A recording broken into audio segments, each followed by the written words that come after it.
Assalamualaikum warahmatullahi wabarakatuh. Alhamdulillah, di kesempatan kali ini saya akan menerangkan bagaimana cara bergaul dengan teman. Langsung saja. Bergaul dengan saudara atau teman. Sedangkan terhadap saudara dan teman, ada dua tugas yang harus kau perhatikan.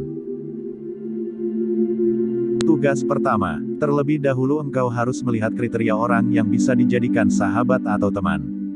Jangan engkau bersahabat kecuali dengan orang yang benar-benar layak dijadikan saudara atau sahabat. Rasulullah Shallallahu Alaihi Wasallam bersabda, seseorang bergantung pada agama teman karibnya. Oleh karena itu, hendaknya kalian memperhatikan siapa yang harus dijadikan teman karib. Manakala engkau ingin mencari teman yang bisa menyertaimu dalam belajar serta bisa menemanimu dalam urusan agama dan dunia, perhatikan 5 hal berikut ini. 1. Akal, tidak ada untungnya bergaul dengan orang bodoh karena bisa berakhir kepada kemalangan dan terputusnya hubungan. Paling-paling mereka hanya akan memberikan mudarat kepadamu serta ingin memanfaatkanmu. Musuh yang pandai lebih baik daripada teman yang bodoh. Imam Ali radhiyallahu anhu berkata, janganlah engkau bergaul dengan orang bodoh, hendaknya kau betul-betul menghindarinya. Betapa banyak orang bodoh yang menghancurkan si penyabar ketika ia menginginkannya. Seseorang diukur dengan orang lain, di mana orang itu mengikutinya, seperti sepasang sendal yang sama, di mana sendal itu menyerupainya. Sesuatu dan yang lain mempunyai ukuran dan kemiripan. Hati yang satu menjadi petunjuk bagi hati yang lain ketika berjumpa. 2. Akhlak yang baik, jangan engkau bersahabat dengan orang yang buruk akhlaknya. Yaitu, orang yang tak bisa menahan diri ketika muncul amarah dan syahwat. Al-Karna Al-Ataridi rahimahullah, dalam wasiatnya kepada putranya manakala akan wafat, telah mengungkapkan hal itu, wahai anakku, jika engkau ingin bergaul dengan manusia, bergaullah dengan orang yang jika kau layani dia menjagarmu, jika kau temani dia membaguskanmu. Bersahabatlah dengan orang yang jika engkau ulurkan tanganmu untuk kebaikan ia juga mengulurkannya, jika melihat kebaikanmu ia mengingatnya, dan jika melihat keburukanmu ia meluruskannya. Bersahabatlah dengan orang yang jika engkau mengungkapkan sesuatu, ia membenarkan ucapanmu itu, jika engkau mengusahakan sesuatu ia membantu dan menolongmu, serta jika kalian berselisih dalam sebuah persoalan ia mengalah padamu.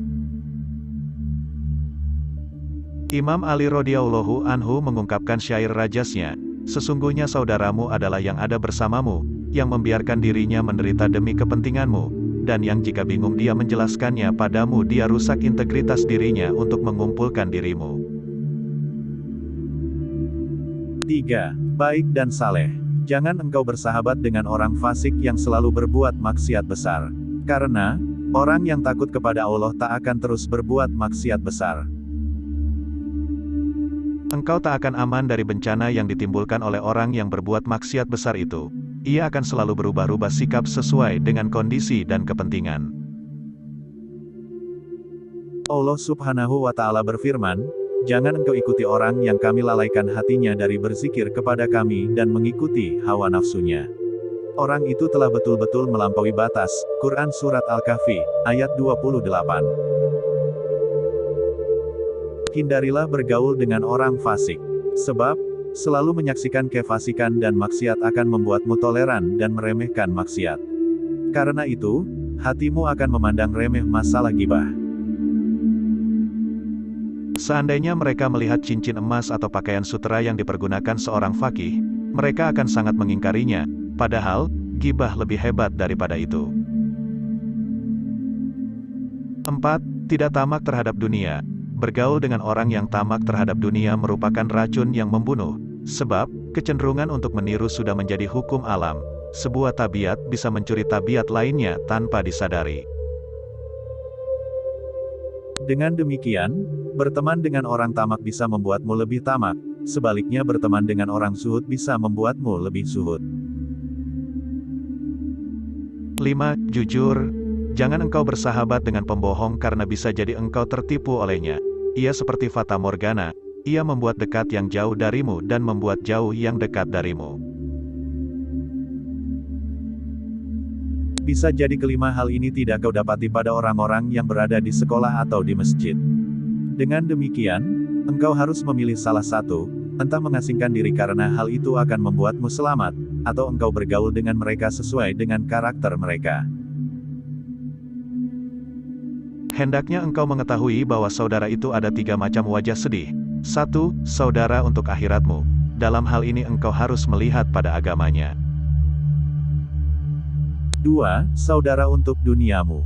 Dalam hal ini, engkau harus memperhatikan akhlaknya. 3. Saudara untuk bersenang-senang. Dalam hal ini engkau harus selamat dari kejahatan, fitnah, dan keburukannya. Manusia itu ada 3 jenis. 1. Ada yang seperti makanan, di mana memang selalu diperlukan. 2. Ada yang seperti obat, di mana hanya sewaktu-waktu saja diperlukan. Dan 3. Ada pula yang seperti penyakit, di mana sama sekali tak diperlukan, tapi seorang hamba kadangkala diuji dengannya. Jenis yang ketiga inilah yang tidak menyenangkan dan tidak pula memberikan manfaat, maka engkau harus berpaling darinya agar selamat. Ketika menyaksikan tingkah lakunya kalau paham, engkau akan mendapatkan manfaat yang besar. Yaitu, dengan menyaksikan kondisi dan perbuatannya yang buruk, engkau akan membenci dan menghindar darinya. Orang yang bahagia adalah orang yang bisa mengambil pelajaran dari orang lain.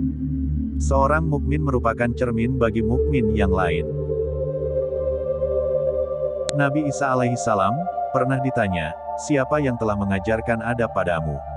Nabi Isa alaihissalam menjawab, "Tak ada yang mengajariku. Tapi aku melihat kejahilan orang bodoh, maka aku pun menghindarinya." Benar sekali yang beliau katakan. Seandainya manusia meninggalkan apa yang mereka benci dari orang lain, adab mereka akan menjadi sempurna dan tak perlu lagi kepada para muadib, orang yang mengajarkan adab atau etika. Tugas kedua, memperhatikan hak-hak persahabatan. Manakala telah terjalin persekutuan, telah terbina hubungan antara engkau dengan temanmu itu, maka engkau harus memperhatikan hak-hak dan adab-adab persahabatan. Nabi Shallallahu Alaihi Wasallam bersabda, perumpamaan 2 orang saudara adalah seperti 2 tangan, yang satu membersihkan yang lain. Nabi Shallallahu Alaihi Wasallam pernah masuk ke dalam semak belukar, lalu memetik 2 ranting siwak, yang satu bengkok, dan yang satu lagi lurus.